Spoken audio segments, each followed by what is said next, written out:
On March 12th, Georgia voters will once again be a key decider in the future and direction of our country. So there it is. Georgia's presidential primary is set for March 12th, 2024, which opens the door for a few more questions. Joining me now is Chuck Todd, moderator of NBC's Meet the Press. And Chuck, March 12th is 1 week after Super Tuesday. Secretary of State Brad Raffensperger says Georgia will be the grand prize on that day, which is probably true. But what about the possibility that the Republican nomination is a foregone conclusion by then?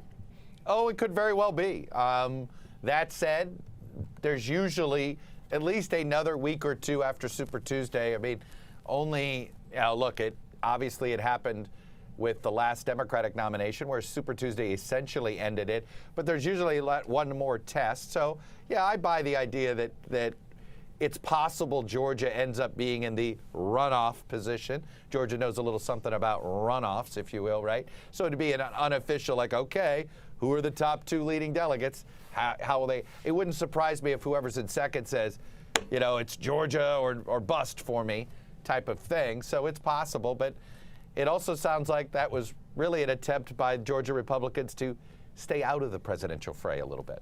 Very interesting. Then on the other side, of course, you have President Joe Biden and the Democrats who pushed to move Georgia up in 2024.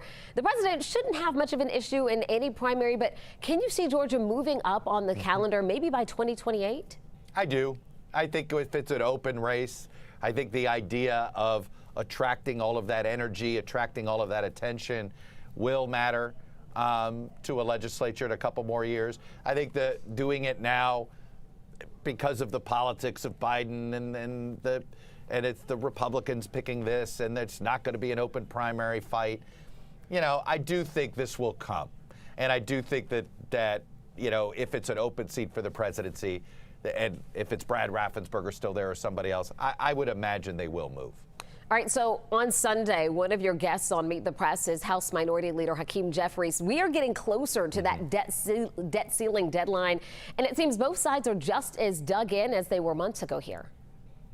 They do because, you know, we live in an era of negative polarization, right? Which means, you know, both sides dig in because they don't want to give the other party a win.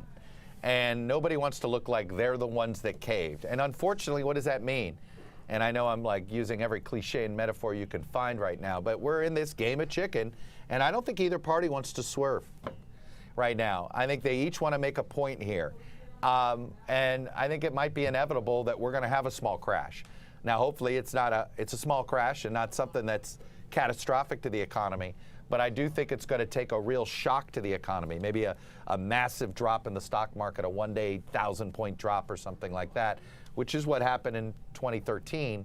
We had 2011 and 2013 on that. So I suspect, unfortunately, that there is no incentive to cut the deal before the pain. I suspect you're going to see the pain, and then the deal gets cut.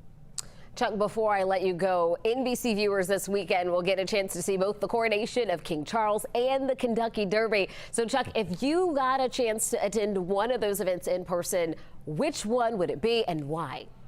It's not even a close call. It's the Kentucky Derby every single time.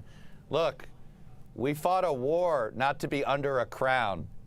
I'll just leave it at that. I don't get it. I'm not here to honor my former overlord.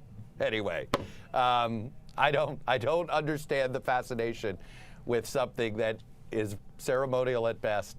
But I think we have Walt Disney World to thank for all of that. Well, so there you go. Chuck is heading to the races. Thank you so much. Meet the Press airs Sunday morning at 10 on 11 Alive. Chuck, thanks.